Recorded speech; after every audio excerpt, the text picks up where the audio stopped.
Don in London, hello. It's January 19th, 2010. Crikey. 19 days into January already. Time is flying by for me. And my videos are all about recovery from addiction to either substance or behaviour. And why do I do these videos? Well, simply in the first instance, some years back, I was asked, can you share experience, strength and hope to some people who cannot get to meetings? And this came out of being in a treatment centre environment in Soho in London. What a place to start my treatment, if you like, in the big bad world of sobriety. Soho was a real haunt for me in my drinking days, full of clubs, nightclubs, Ronnie Scott's, Stringfellows, the Hippodrome, other ones which are not so well known, but very sordid, I guess, in some ways. But they were times when I was out there drinking, and my substance was alcohol, my behaviour, to extremes of doing so much I couldn't stand still, and standing still and not being able to do anything. So where am I today? Just simply one day at a time, living one day at a time soberly, finding that life works immensely more in terms of understanding my emotional and spiritual condition. And my emotional condition is contingent on my life experiences and what is going on for me now. And my spiritual condition is being able to see the truth of now. So it's not that hard, and it's really about keeping it simple one day at a time. But the trouble is, as we engage in life again, in sobriety, life gets busy. So my life has been quite busy over the last few weeks, and I need to make sure I keep the balance in there somehow. But last night I went to a meeting of the Fellowship of AA, Alcoholics Anonymous, a place where I go simply to get experience, strength and hope and wisdom to keep on living a sober life, one day at a time. So how hard is that? Well, in my drinking days, or when I was coming to the end of them, I could not see a way out of the addiction, and I never thought I would be an addict. But these days I welcome the fact that I have found a place of recovery, because I'm understanding life so much more and what life can be from morning till night. So in the morning I'm not sure who I might be, but by the end of the day I've got a better idea of having been useful in some way. So life keeps on rolling along, and Fellowship of AA has helped me immensely just to keep things in the day. So what is AA? I share the Fellowship Statement of Intent, or the AA preamble here, simply because it explains what the Fellowship is there to do. And it's all about sobriety, and then having a life to live a day at a time.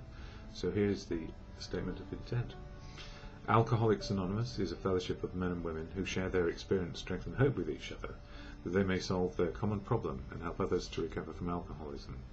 The only requirement for membership is a desire to stop drinking. There are no dues or fees for AA membership. We are self-supporting through our own contributions. AA is not allied with any sect, denomination, politics, organisation or institution. It does not wish to engage in any controversy, neither endorses nor opposes any causes. Our primary purpose is to stay sober and help other alcoholics to achieve sobriety. And when in that last sentence it says, our primary purpose is to stay sober and help other alcoholics to achieve sobriety, that's simply it. And it's not about changing people's beliefs or understandings about what works for them. It's about helping people understand their beliefs and what works for them.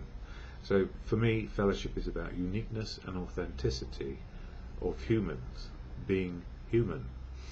And it's not about being special or different, or special and different. And the gift is that we start to learn that we need respect and value diversity.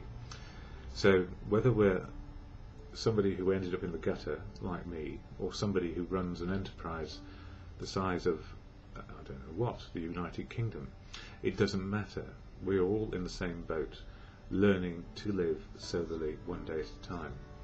And the problem with sobriety is, if we try and extend it, or try and make it bigger than it is, bigger than the moment of now, we trip ourselves up, and often it's the very small things which get in the way, and we focus on the negative rather than the overall picture of life can be okay. We can cope with what is right now.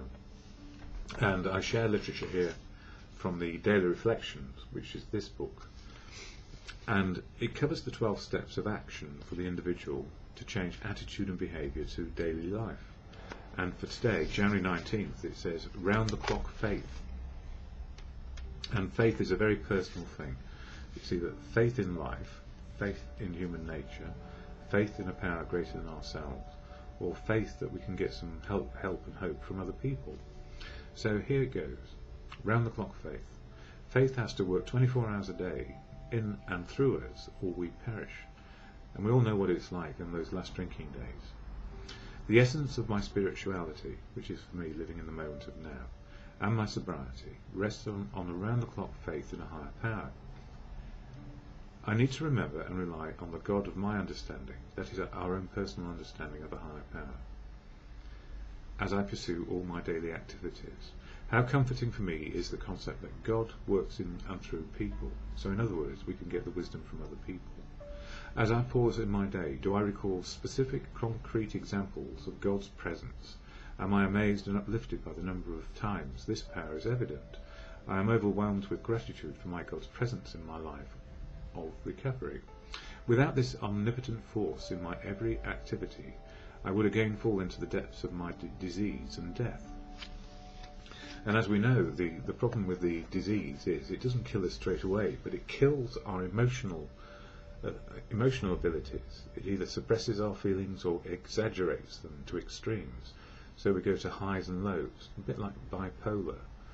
And do you know what? That is probably exactly what it does, because we're changing the actual chemistry of our physiology and how our brain is working.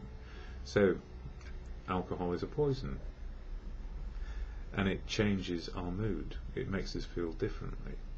So it's very easy when we're under pressure to ask ourselves, what do we prefer? Do we prefer the reality of what is, so we can sort it out? Or do we prefer the numbing and oblivion that we have always chased when drinking, or taking any other substance, or using work or relationships or behaviour to try and fix this horrible feeling that we have? And it's normally depression, anxiety, panic. And I was just dipping into something which I've just got.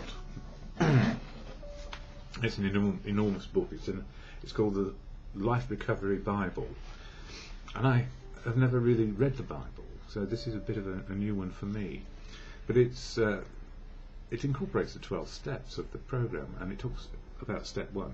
Now here is the irony. I opened it this morning, and it started, step 1, hope amidst suffering, and it says this: we admitted that we were powerless over our problems, that our lives have become unmanageable. There are times when we are so confused and overwhelmed by the pain in our life that we wish we could die. No matter what we do, we are powerless to change things for the better. The weight of the pain and sadness seems too heavy to bear. We can't see why our heart doesn't just break and allow death to free us. What a place to start in a new book. And I think I'll be looking at that book for quite a while, probably the rest of my life. I bought an expensive copy so it won't fall to pieces. And I don't know what my beliefs are, but I do understand, for me, that God is truth, God is love, and God works through people. And there's a bit of wisdom of where I was, that abject misery of not being able to stop harming myself, self-harm. So through fellowship, I'm learning always how these 12 steps of action to change my attitude and behaviour can work. So, as I say the Serenity Prayer at the end of these videos, to the God of your understanding, or just simply good conscience, God, grant me the serenity to accept the things I cannot change, courage to change the things I can, and the wisdom to know the difference is, for me, just for today.